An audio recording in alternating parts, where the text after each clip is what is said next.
with Wyoming, there's been a lot of good progress in working with her, but she's still fussy to leave her friend behind.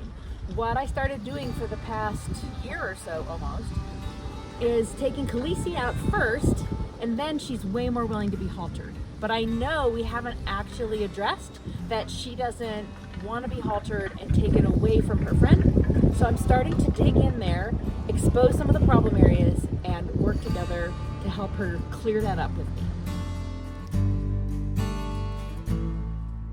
So let's see how it goes. I want to make sure in the end I have Wyoming coming willingly. So my goal isn't to just get a rope around her and drag her off. So the first thing is, this is good. She's coming to see what I want. She knows I want something. Her response to me is clearly different if I come in the yard with a halter versus when I come in with nothing at all. She knows that halter means I have the intention to remove a horse, and my focus on her communicates pretty clearly that that horse is her today. She would prefer that not be the case. So you'll see right here, her communication to me is, please go away. This horse tends to head towards fight more than flight. And you can see that in her response to me coming with the halter and asking for her to check in with me and willingly join in our activity. Over the past couple of years, I've been trying to dissolve her need to fight. And so what you'll see me respond to is when she pins her ears or is threatening. Right now I'm using my lead rope tail to create a barrier between us. And that message to her is not, I'm going to chase you or punish you or you're in trouble. It's just, you can't come close to me when you have that kind of feeling. Neither one of us want to be around that. When she snarks at me, I just make a fit. I'm not chasing her with that fit. But again, there's that block. It's just not going to work out. And then it's over. And I go back to expecting that she can soften and connect with me. She has been known in the past to bite at the lead rope. So I'm petting her with the lead rope right now and asking her to just accept that and realize she's okay.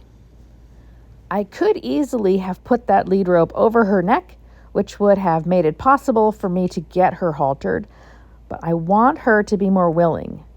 You can see as I come in there, she turns away, and that's still tension and avoidance.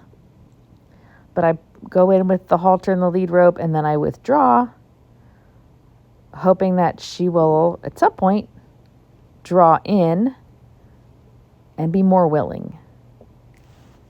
This is still better than a fight. I'm going to reward any softness that I get, and that's better.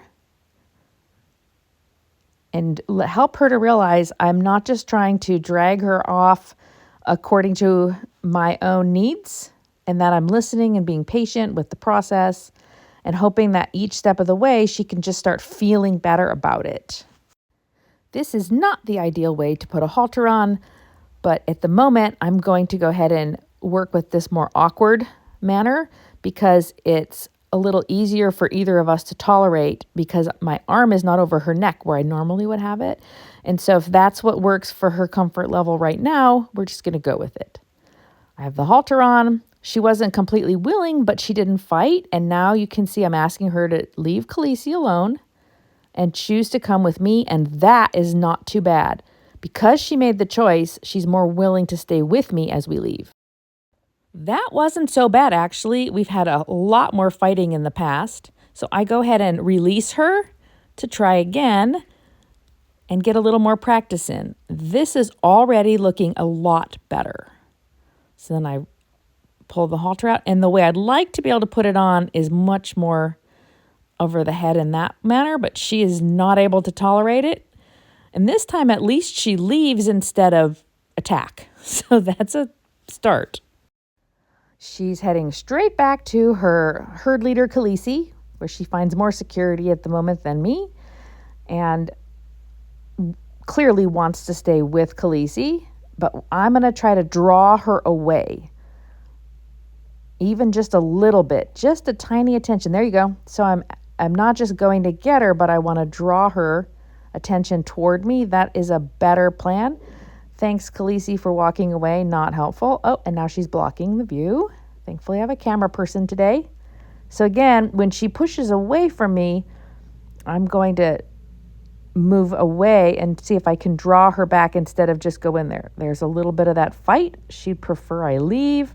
I won't. She knows I'm going to be persistent with this and just hang in there with her, so she might as well play along. This time I reach over her neck, which I would prefer, and offer that halter. She's not ready yet. She wants to evade, and I just hang in there. Evading doesn't work, but I also don't force it until I can have a little more relaxed feeling. See, her ears aren't pinned. She's way more relaxed at the moment. She's still more focused on Khaleesi than me, but again, this is baby steps towards something better. And now I'm going to ask her to come with me, and look at that. She turns right toward me and heads on off. That's a win. We'll keep building on this, but it's much improved. The work we do after this is highly affected by how willing she is to come with me. And here, you can see she's not too upset. She hung out a little bit when I released him in the big field. It appears the work we've been doing has been paying off. So I hope it continues to get better, but that's a little bit of the process that I've gone through to help this mare feel better about going with me and not just having to stay in the security of her friend. At Hope Horsemanship, we're all about connection and community, especially for the people out there who feel like working with their horses has become a fight, which used to be the case with me and Wyoming. So hit the like, subscribe button, watch for further content, and help this community grow, and we're glad to have you be a part of it.